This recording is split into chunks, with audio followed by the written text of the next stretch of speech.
Hello, welcome pen friends. I am super excited today about the book report I have for you because this book actually ties in directly with our hobby, with our fountain pen hobby. And here's the book. It's called Gift of a Letter by Alexandra Stoddard. No relationship, I don't think, to my family of origin, but anyway, nice name. And if you notice, there's a fountain pen on the cover.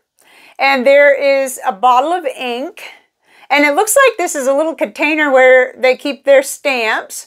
So, you know, I don't have to get much further than the cover to know that I want to read the book, but I do have some notes. I have a good amount of notes because I think I'm going to be so excited I may forget, you know.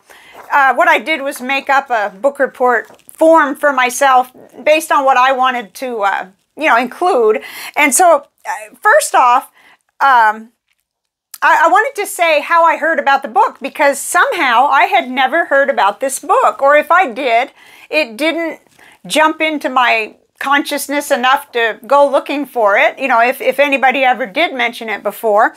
And the way I heard about it was that a person called Andrew Brendan mentioned this book over in a comment on Hemmingway Jones live stream. It was September 3rd. And I left that live stream and went to Thrift Books, and I found the book, and I kind of looked at it over on another site to see what it was really about, and I thought, oh, I've got to have this book, you know, and so I used some pen money, some ad money, I should say, from my pen account, and I ordered the book, and it came really fast. So I read it in really probably less than 4 hours, you know, 2 different reading sessions, and then finished it without rushing. It's about 162 pages. But I will refer to this because I'm going to forget details that are important if I don't glance down at it. So it was published in 1990, and it was actually not until I got a long way into the book before I went to see when it was published. And the only reason that made me look was because she mentioned that stamps were 25 cents. So I thought, well, how long ago was this written? So yeah, 34 years ago. That's a long time. 1990, and it said June. So I was 26 years old. I was in the Air Force, and our son was 4 years old. So I would have been on my last 6 months of service before I went out on terminal leave. They call it terminal leave when you still have time left, but you're going to take the rest of your time in vacation, basically, or leave, as the Air Force calls it. So I'm not surprised I missed the book because that was a really busy time. It was a busy time, you know, during that 6 months, finishing up in the Air Force and then moving and then coming down here to establish in Texas. So, but the book itself does not date itself at all. It just doesn't until you get to that point where she's talking about how much stamps are. And then, you know, yeah, now we pay 73 cents. There, I had to open my library door because Coco was crying. I hope you couldn't hear him. I didn't actually anticipate that. He hasn't been doing that when I come in here. So anyway, so other than the fact that it was a real flag to me that the book had been out a long time, if stamps were, you know, 25 cents when she wrote it, other than that, I feel like it was just fresh. Like, you know, that feeling you get when you read a book and you know that it is just as pertinent, and you know, its message is still just as pure, you know, so many years later. So that's pretty rare. So I wanted to mention that. So I guess I said I got my copy at thriftbooks.com. It was like $5, and it's a hardcover. It's a beautiful copy. It's actually, the copy I got is so good that, you know, it's still giftable. I have a feeling I'm going to want it on my shelf for quite a while, you know, because I think I'm going to want to refer to it, and we'll talk about some of those points. But one of the things that now, when I read a book, I always like to decide what's my goal, or why am I reading this book. I like to decide that ahead of time. Or actually like to decide that before I purchase a book so that I won't make so many blunders with purchasing. And my goal was to pick up some tips and ideas to improve my letter writing.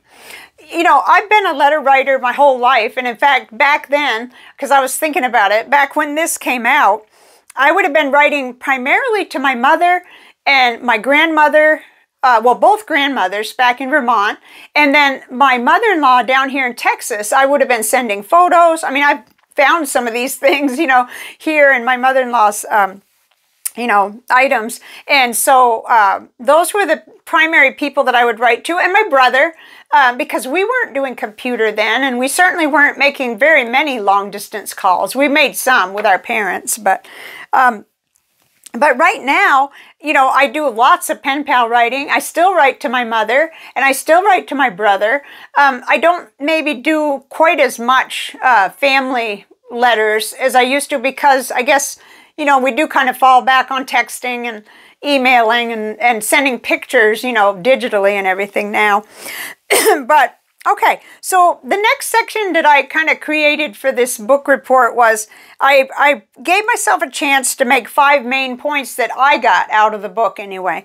And the first one that was, you know, she's saying that a letter is a gift. And she really contrasts it with phone calls where, you know, you're kind of at the other person's mercy when the phone rings. And it's interesting because I guess if you really think about it, that also dates the book, because we are, our attention is diverted every few seconds unless we do what I do now, which is I basically turn off my, I make my phone go on vibrate, and because I'll even hear that, but I'll only hear that if it's a phone call or a text, because I don't want to hear every single message or like, well, every alert, because we're just wired. And of course, she wouldn't have really been able to, it wasn't like that then. It may have been beginning, but it wasn't like that then. And then the next point that I wrote down is the author really gives us validity, gives the art of writing letters. She gives it honor and a place. Like, you know, sometimes I think we all question, well, you know, does anybody care anymore about letters? Maybe not so much us. You know, here in the fountain pen hobby, a lot of us like to write letters. It's a way that we can use our inks and pens, and we really can connect with other people in the hobby if we're not able to go to pen shows especially. So, and then number 3 point, she really promotes fountain pens throughout the book. She talks about specifics even, you know, it makes a recommendation. I think it was a cross pen that she recommended people get. And she was an avid cartridge user in her pens, so that's interesting. And she promotes good stationery and different types of stationery. Now, some of that is probably, I haven't cross-checked to see how many of those places are still, excuse me, around. But if I'm not mistaken, there weren't websites in here. Let me see. You know, she mentions these places that you could go in person, you know, even overseas she mentions. So yeah, it's sort of, it's all of the references are real places. They're not, well, a website is a real place too, but you know what I mean. But, you know, from the cover and all the way through, she really promotes having really nice, you know, pens. She doesn't talk about any other pen except for the fountain pen that I can remember in the book. So, and let's see. So next, oh, number 4, this was a big one for me. This is something I really am going to take away from this book as something that I'm really glad that I got the encouragement on. And that is, she encourages us to read published letters. And interestingly, I can't remember ever having read a compiled book of published letters, and it surprises me. I've certainly read poetry and, you know, books like that, but never have I read a book like that. And so now I'm really interested. I'd like to go to, you know, spend a day at the library and see, or a morning or something at the library, and look for some and see, because there's certain people, I'd like to read some of Lincoln's letters. She had samples kind of scattered throughout from different letter writers, excerpts from letters, and in some cases the whole letter. And I don't mean, it's not, what do you call it? Not a photo of the actual letter. But we'll get to that when we get to the pros and cons and all that. But anyway, but still, it was the quote or whatever of the letter. I'm not sure what word I'm looking for. Oh, okay, so number 5, samples from letters and excerpts. Yeah, I thought that was really a genius thing for her to thread throughout the book, because she could show the different types of letters, you know, all personal letters, but the one Lincoln letter that she did use as an example was where his brother or stepbrother or something asked for an $80 loan, and he writes a very very good but strong letter explaining why that's not going to work, but he makes a different type of offer for his brother. So, and that's President Lincoln. That's pretty amazing. You know, I enjoyed the book thoroughly from cover to cover, and all of the, you know, the appendix and everything else. So, okay, so the next part I kind of did it the same way I do, you know, for a pen or an ink. I did likes and dislikes. And there are a lot more likes, just FYI. So first, I just find the book very inspirational and affirming. When I went to my desk today to write a letter, I just felt much better about it. Like, you know, because sometimes I can be pretty hard on myself. I can sort of wonder how come I have any pen pals left, you know, because I think that my brain does have quite a bit of trouble piecing everything together, staying with the task, and the whole 9 yards, you know. But but she makes a case for it being so worth it, and it is, and I know it is. I know that every time I receive a letter, and so I have to imagine that at least partly it's that way for recipients of the letters too. So the next thing I liked about the book was there's some really sweet illustrations in it. And I don't know who did the illustrations. I can't seem to find that on the cover, or excuse me, there's a jacket designer, author, photograph. But, you know, okay, let me just show you a sample. There has to be one here to show you. In fact, hopefully I can find the nib. There's a nib in here. We got to find that, right? Oh, here it is. You know, the illustrations are really pretty. They're nice, and they relate to everything that we in the fountain pen community love. So, you know, I just was delighted by that. And then number 3 was that point I made earlier that I feel like the book stands the test of time. Times have certainly changed in 34 years. Oh, Coco. He was fixing to climb up where the flat screen TV is, and, you know, they're all strapped now because we had an incident with Toby when he was still a wild kitty. Anyway, hopefully it's all strapped the way it's supposed to be, and I got him to get down. But so the book really does stand the test of time. You know, stamps are more expensive, and, you know, normally you would then see a lot more website addresses and so forth, but you can still go and look up the items that she talked about, the type of pens. Oh no, there goes some Tupperware. You can look up Crane stationery. You can still find that. And, you know, it's just that times were different then. But I felt like the tone and the message and everything was just spot on, even for today. So number 4, I think it's a beautiful book. It's a hardcover. It comes in paperback as well. You know, it's not a thick book. Like I said, it's about 162 pages. A very comfortable and easy and non-challenging read, and yet it's just charming. So, and then next, number 5, you know, you get practical tips too. In fact, I was going to turn to that. There's on page 61. There's more than one place, but this was one on page 62. Let's see, I should have put a bookmark, but I didn't do that. Well, it starts on 61. There's just lots and lots of tips, starting with write from your heart, use a variety of different colored inks and stationery, buy a fountain pen and discover its magical powers. I won't read all of them because, you know, this is a copywritten book, but send a letter that has some quotations that seem to apply. I can put a bookmark in this section, and it will give me some inspiration on those days when I feel like I'm a boring letter writer, which I can be. Let's see, write a note inside each book you give away as a present. Line the envelope inside the flap with colorful patterned wrapping paper. There's just a lot of little ideas that really, you know, kind of spark your own creativity. There's another one of those little illustrations. It's a pen pot.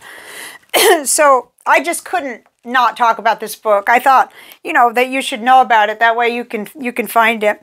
And then number 6 for likes, book recommendations. So in the back, she lists a whole bunch of those books I was talking about that are compilations of letters, and I found that to be a really nice resource. Like, I didn't have to go jumping online to start looking. There were several that interest me. There was one of Emily Dickinson's, and there were several others that I recognized, and I thought, well, I can go to the library and look up some of these, you know, and see if I can find a couple, just to see whether I enjoy reading books with letters, compiled letters. So then on the didn't like side, or the con, you know, pro con here, these are such nitpicky, silly little things, but I will mention them, that there were only 2. And one is, I would have liked either more illustrations or some photos. But I think the way the book is done, most likely more illustrations, because it wouldn't really fit in with the kind of analog and very special vibe of the book. I can see why they went with illustrations. I just maybe would have liked more.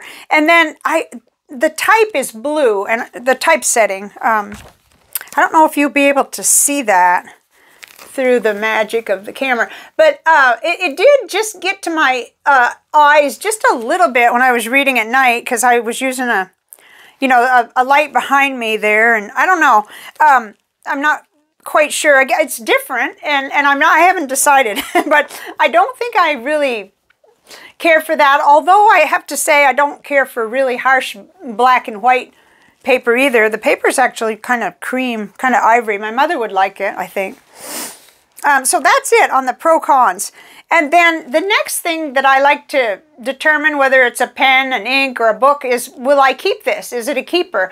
Yes, definitely. And I can imagine that if I could have 3 or 4 of them, I'd be giving them away as gifts. So, who knows? Maybe when I get another pen allowance or whatnot, I will, because it's a book I'd like to share with people, especially people who haven't yet found the world of fountain pens, because gosh, now if they actually, even if they were already letter writers, but if they hadn't yet started with fountain pens, and actually I have to say, not to give away the person's identity, but I have a friend who I may soon be writing to versus, being here in town, so I won't say any more, but I was thinking, well, at least there's that, like when we were,